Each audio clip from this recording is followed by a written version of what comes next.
Hello, my name is Molly Yanus, and I'm the founder and a solution architect at Echolocity or Echo Consulting. And we are a project management and work management solutions company. And today I'm doing a quick video on resource management and capacity planning in Smartsheet. So Smartsheet has a extra module that's called Resource Management by Smartsheet. They also have a legacy resource view that's available, and then they have their general project management capabilities within their sheets and Gannts and things like that. Today, I'm going to touch on what is available in the core Smartsheet platform for resource management capacity and just some of the basics of what I do when I set up a new sheet for resource planning and understanding if the person that is assigned the task actually has the capacity to do the work that you're expecting them to or that you're assigning them to. So I'm actually just my home screen with Smartsheet, and I'll go ahead and jump right in. So I'm going to start from a simple project plan template that Smartsheets provides, and I'm going to go ahead and just click on this. And when I do, this is a very basic template. It's just going to set up a sheet with some basic columns, and I'll walk you through the columns that Smartsheet provides in their simple project management project template versus the columns that I would typically do or that the Echo team would typically recommend if you are looking at capacity planning.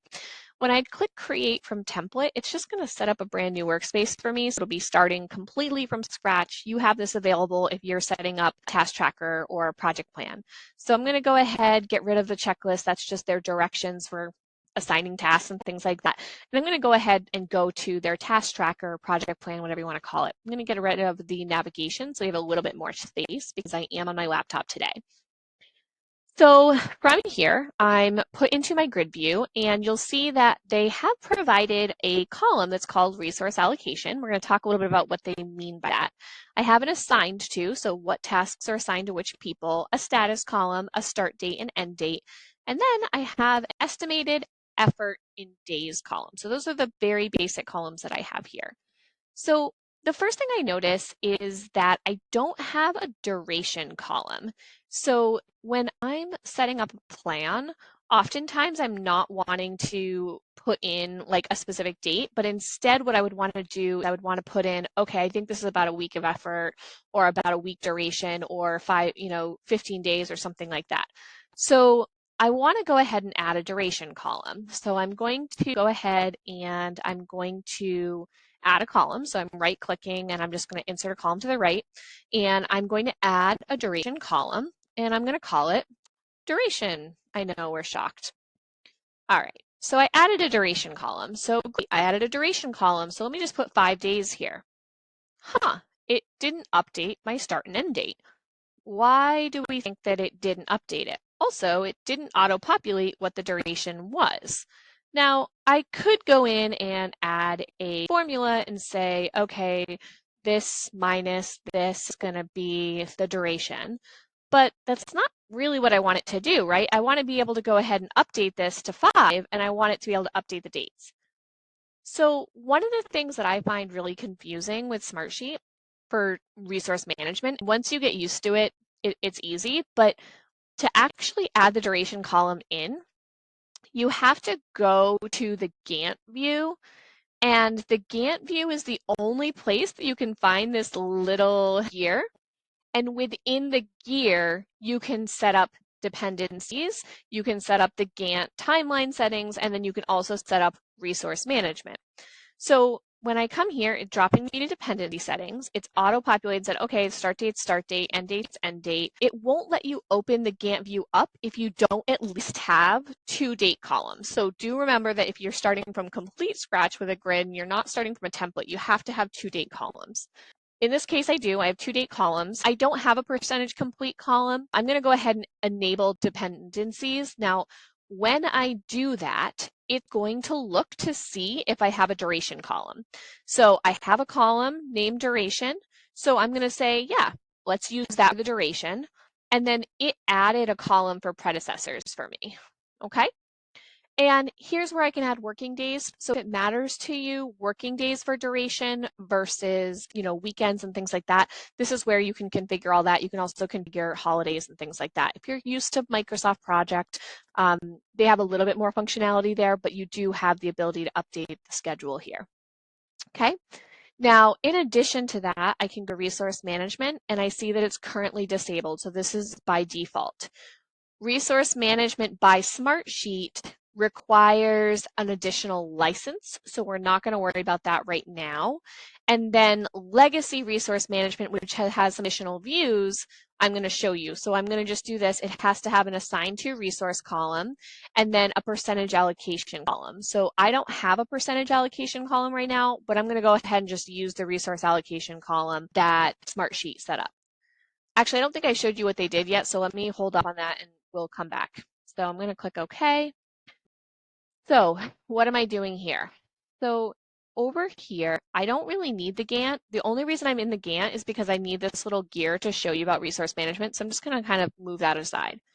All right. So here, because I added the duration column, look, it auto-populated down my duration. This is really important to me because when I want to schedule something, I might not necessarily want to have to go to each one and click on what date it is. So what I can do instead is I can say 4. When I update this, did you see that only the end date changed? That's the way it automatically works, right? So here, look at this. This says 3/3. It has 5 days. If I move this to 4, it moved to 2/28. Does that make sense? Right? Now, if I update this date and say, okay, it's not going to start until the 26th, this automatically moved this date. It didn't update the duration, okay? So that's pretty common in project management. I just want to make sure that's the way it works, okay? Now, they added the predecessor column, so let's also just play around a little bit with predecessors so that we know, right? So we're going to have this predecessor is 3, and then we'll have this one be 2 and 6, just to add a couple predecessors, okay?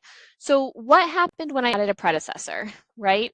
What happened was the date changed because this predecessor is saying I cannot start this until this date is complete. It moved this out. Their duration did not change. The dates changed based on the predecessor, okay? So common, but I just want to make sure that you kind of understand how it works. So what did I do? I came into the task tracker. I looked at the columns that they already provided to me. I knew I needed a duration column. I added that. And while I was in there, I also added the predecessor column because I knew that I was going to want to add some dependencies. So let me go back to what Smartsheet had provided you with their template out of the box, okay? So what they did was they created a formula where they're trying to sum up what percentage of the time, like the amount of duration, the days, right, is in each phase. So they did really basic phases of initiation, planning, and launch, right? So all this formula is doing is just saying the estimated effort in days, right, plus the estimated effort for each of the different ones, right? So this is saying basically this row, so initiation plus planning plus launch, right? And just calculating it. So there's only these 3 totals. That's not what I do when I'm doing resource allocation. They also give you another column over here, which I don't find super helpful. It's basically just a calculated duration column. All they're doing here is they're just basically saying, right? Well, that's a sum of children. This is saying end date minus start date, right? So this is just basically calculating what the duration is. So I don't find that super helpful. I'm actually usually thinking, okay, well, how many hours or how many days of effort do I have? Which does not equate to how long it's going to take. Sometimes someone has a full-time job, so they can only put in an hour or 2 a day on this because they have all these other things they need to do. Sometimes there's feedback mechanisms, there's other things that make it so they can't do it. So what we really want to say is how much effort it's going to take. Effort and duration are completely different things. Duration is how long it's going to take in terms of the time, like how many days, and effort is how many man hours of typing and doing the work is going to happen. So it's very important that you have effort versus the duration. If your goal, right, is to understand how much work this person has to do, Now, in some crazy cases, people are able to just work on one task in a project for a week, and that's all they do. They don't have any other meetings and jobs and things like that. But that's not a majority of the cases. A majority of the cases, people are working on multiple different projects and they have other jobs in addition. So it's important that we estimate the amount of effort something's going to take, as well as understand how long it is going to take that person to complete it, how many days in the week, how many weeks it's going to take. So I'm going to go ahead and get rid of these formulas, right? And I'm just going to kind of like copy this down because I don't need this. Sorry about that. So I'm going to get rid of this formula and I'm just going to copy it down. One of my favorite things about Smartsheet is drag and drop, right? And instead, I'm going to pretend that I'm actually thinking about how long it's going to take Harley to identify the problem and the opportunity. And I'm going to say, you know what? It's going to take about 8 hours. So if you want to estimate effort in days, that's fine. I typically estimate in hours. I definitely have implemented for teams that do story points or half-day increments and things like that. In this case, I'm going to just update it the way I like to do it, which is estimated. And I'm going to put effort just so that you remember that effort is different than duration. So estimated effort in hours. I oftentimes just say hours. Okay, so identifying the problem and the opportunity, I'm going to say is going to take 8 hours, right? Kick off with the stakeholders. I'm going to say, all right, it's going to take about an hour of time, then an hour prep, an hour follow up, and everything like that. Like, all right, it's going to be 4 hours of effort. Okay, so even though she needs a few days to do that, in terms of actual hours, I'm going to do this. Okay, now that's an estimate in hours. The other way to do this is percentage allocation, right? So I'm going to go ahead here and get rid of this. I'm going to rename this to what I like to call it, which is percentage allocation. All right, and this is what resource management in Smartsheet prefers to use, is percentage allocation. All right, I'm going to leave this here just to show you. So I'm saving this because Smartsheet's reminding me to, and I'm going to go back to this gear over here. I'm still in the Gantt view, even though I've moved it over here, so I have more space. I'm going to go to resource management. I am going to now add the percentage allocation here. Okay, by adding the percentage allocation in, it allows me to, similar to the duration, update this based on kind of this other component, right? So I'm going to say that the allocation for this is actually 20%. Okay. Now, a lot of people ask questions about I want to estimate in hours, not in percentage allocation. So if I do this, right, and add a formula here, I say, okay, I need 8 hours, right, which is 5, right, times 8, because 8 hours in a day. Now, other people might think something different, right? So estimated hours divided by how long it is, right, times 8. And then you also have to deal with the percentage, right? But let's see here, right? So I know that 4 days in 4 hours and 4 days, I would expect it to be 1 out of 8. So I'm going to equal, and I'm going to say, okay, the amount of effort divided by the amount of days, and then times that by 8, because we're doing in 8-hour increments and day increments instead of days. And then here I'm going to go ahead and time, and we won't deal with the percentage right now. Okay. Well, wait a second. Why did I get 33%? Right? So I had the estimated effort in hours, so 4 hours, divided by the duration, which is 4 days. Oh, I did plus 8 instead of times 8. Well, there you go. That's why. Okay. So this is saying 13% of the time, right? So I've estimated in hours, but I've updated this to be the percentage of time. Does that make sense to everyone? Okay. So if I want to, I can go ahead and convert this to a column formula. And so now if I add in time here, let's say I want to do 16 and I want to do 2 and 14 hours, right? This is now giving me my percentage allocation. Why does this percentage allocation matter? Well, this is what is used right, in the forecasting module in Legacy, as well as in regular resource management.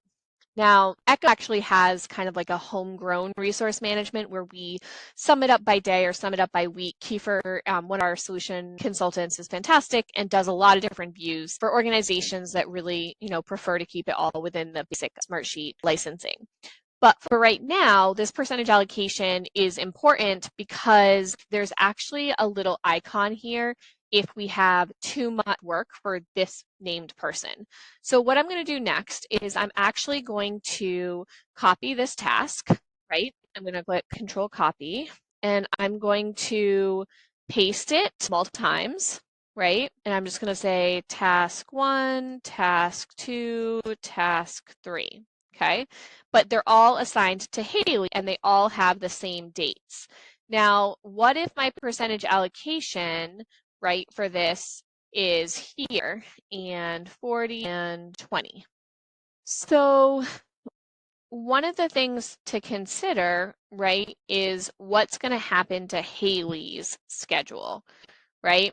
So if I look at, Harley's schedule, right? Now, if I click on this little resource management thing, it's telling me that I have to log in to resource management, but I'm not going to be looking at resource management yet. So let me go here to the project resource view. Now, in the project resource view, I would expect to see the resources for this project and what their capacity is, right? So if I come here, right, I would expect to see the project show up here. I wonder why I'm not seeing that. Well, let's go back here. Do I have this currently updated? All right, I've got assign to, I've got percentage allocation column, I've got the dependency settings, the start date and end date here. So I'm clicking OK, and I would expect to see those show up here in this project resource view. Now, maybe the project resource view is only if you have resource management. Let's check to see what they have. They must be added users to your Smartsheet account. Well, Harley's not on my account. And they must be assigned a task on this project. Well, as we know, I just created it from the template. So Harley is not someone that is in my account. So what I'm going to do is I'm going to go ahead and put myself as Harley instead. And let's see then if it shows up in my project resource view, right? So I'm going to click Save. And now when I do this, I'm going to click here. What happened? I see Molly, I see that I'm red, and I see that my percentage allocation for these different days, right, shows up as red. What happens when I expand down? Okay, I see that I have 3 different project plans here. One of them that I'm currently in is called Task Tracker, but it looks like someone else has added tasks for me under Project Alpha Plan, as well as Begin Here checklist, which is actually part of this, right? So I can see that I am currently allocated on Monday for 270%. That's crazy. Why would it show up that way? Well, I go over here and I see that I have 100% and 100% and 50% and 20%. So that's that 270% showing up. Now, I guess my question is why is that showing up for one day but not for the other days? Well, if I come here, right, I'm just looking at this week, right, the week of February 23rd. If I go back here, I'm going to see that I'm still overallocated here. Does that make sense to everyone? So you don't have like a really in-depth way of looking at this, but I can kind of go back and see over time. I can go into these individual project plans to look for that. So this is what's called legacy project management. Another way that I look at legacy project management is I can actually come to my browse and I still have resource views. So I could create a resource view from here and I can look at it, for example, by project and then go down, for example, to Molly and I can see this information here, but I can create a new view, and instead, if I was a project manager, right, and I wanted to create one like specifically for the project, I could do that here as well. So I could say, you know, I'm not interested in everything. I can do it by user, I can do it by project, or I can do it by group, which is like a resource group. So let me look at task tracker here, right? Oh, sorry, task tracker. Right? And interestingly enough, I have more than one, so I'm going to go with this one. And this is actually going to be the name of the view up here. So I'm going to click OK. And if I go to this task tracker, I have this new view. And in the new view, I have, oops, sorry. I'm going to go ahead and edit this. And it's going to take a second. And here I'm going to go ahead and do task tracker, and I will do both of these in this case because I must have selected the wrong one. And so now I have a view that is only for task tracker. But if I wanted to, right, you saw that I could add multiple different projects into this. So as a project manager, I could do this. So this is called the legacy view. This is going to be all of my sheets, right? Tons of sheets. So I can pick a combination of a couple of different sheets here. I can also go ahead and change the dates here if I wanted to. I can go ahead and export to Microsoft Excel or email this, and I can continue to edit it. So this is resource views. The way that I get to it is via browse resource view. Okay. So that's one piece of this. The other way to do this, right, is to, again, there's this resource management piece. This is the free trial. This is the additional license. This is legacy resource views. And if we go back to our project, right, for Task Tracker, you can see the resource management view right from here. This one is only going to show you the people that are assigned tasks in your project. So let me try another one just to show you, right? So here, let me add someone else on my team. So let's just add Kelly in this example, right? And I'm going to go ahead and click save, and I'm going to go ahead here and I'm going to check this task because I don't know if I have a date on it. Okay, so it's not until 3/1, for example. So if I come here and I look out to 3/11, I would expect to see Kelly here, but I don't. So I wonder why that is, right? Is Kelly not added as a user on my account? Is it something else? So let me go ahead here and click on Kelly here. Maybe she used that as a demo account. And so only Kelly that is in my user account is set up here. So again, important as a project manager that you have this information. And then also, I need to make sure that I have the minimum amount of information available so that it actually shows up for Kelly. So Kelly, I have this date of 3/1/11 to 3/17. But see how it shows 0% allocation. Okay. Well, I want to say that the amount of effort is 40 hours. And so now it's showing that she is 40 hours over 5 days. So she is showing up at, 100% allocated. So when I go here, I'm just clicking save and I go to this resource view, and lo and behold, Kelly is here and it shows that she is 100% allocated between these 2 dates. All right, so this is that project resource view we're talking about. And again, if Kelly was on other projects, like in this case, she's also on Project Alpha Plan, although not during the same week that we have, you'll see other projects that Kelly assigned to. It respects the same access that you normally have associated with, like, if you click on this and you don't have access to Project Alpha Plan, you're going to be able to click on this, you're going to say like you don't have permission, right? So that is all fine here. So I'm going to go ahead and get rid of that. So what did we talk about so far? So we started out from a very basic template. We said that there's some missing columns that we would do for regular capacity planning. So one of them would be, I want to have the percentage allocation. Now, I can do percentage allocation by directly updating this here. I can say, for example, 50%, or I can do it as a calculation. Right now, this is I made it into a column formula where, because I like to have people say how many hours or how many days of effort it's going to take, and then calculate the percentage allocation. But the way that the system actually prefers you to do it is not to calculate based on hours and instead flip it. So it would prefer, and I'm just going to go ahead and convert to cell formula, and then I'm just going to, copy and paste down. So we'll get rid of all of these, right? Or, sorry, I got rid of all of them to 0.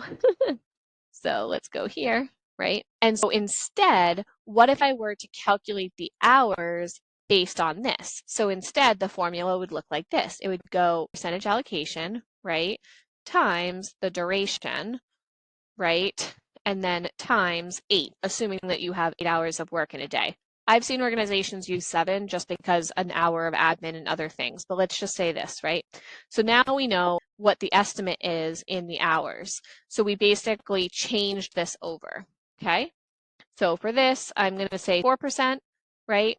And so how many hours would this then be? So I'm just going to make this into a column formula. So now this calculated, right? So it's saying, okay, if I said 8% of my time, it's going to be 2.56 hours, right? So all we just did is we flipped it. Do you want your team to estimate how many hours a deliverable or asset or task is going to take? And then the percentage allocation is calculated? Or do you want to put in the percentage allocation for the duration and then calculate the hours? This view of the project resource view is going to be based on the percentage allocation. So you need to have that column. It's just a question of whether or not you want it calculated based on the hours or whether you want it to be calculated based on the percentage allocation. With resource management, you have to do the percentage allocation, and I think it actually can delete the formula, but we'll do that in a future video, actually talk about resource management. I think we already have a video on it as well. So I'm going to pause for a second here. Basic concept, when you're doing capacity planning, you want to be able to estimate whether you do it in hours or days or weeks or whatever story points you want to do, right? Have a calculation of a percentage allocation, be able to update the duration, and then use the project view or create your own view. So one of the things that we will talk about in the next one is, okay, what if I want to show like by week totals instead of by day totals, which is what you're showing here? What if I want to just show monthly totals instead of weekly totals?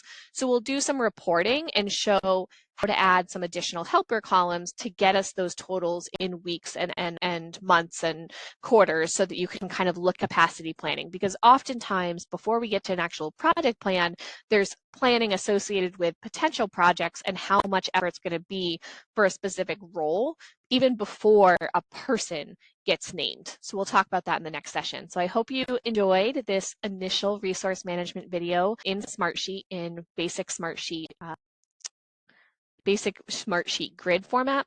But again, you have to be in Gantt view in order to get to that key gear icon. And we're hoping that they're going to change that in some of their new views coming out so that it's easier to get into this functionality. Thank you all. And if you are seeing this and you enjoy this video, please go ahead and add us a comment. It helps us add additional reach for other Smartsheet solutioneers. Additionally, if you had some questions, please don't hesitate to drop us in the chat as well, because the questions will actually help inform any new videos that we provide for other champions like you that are looking to solve problems for the right reasons for their organizations. And if you're looking for outside help, maybe you're really busy, you already have a full-time job, please reach out, schedule a meeting with us. We'd love to hear about what you're doing in Smartsheet and work management and see if we can help. Again, Molly Yanus from Echolocity. We're a work management and project management consulting firm that helps teams find their flow. Thanks all. Bye.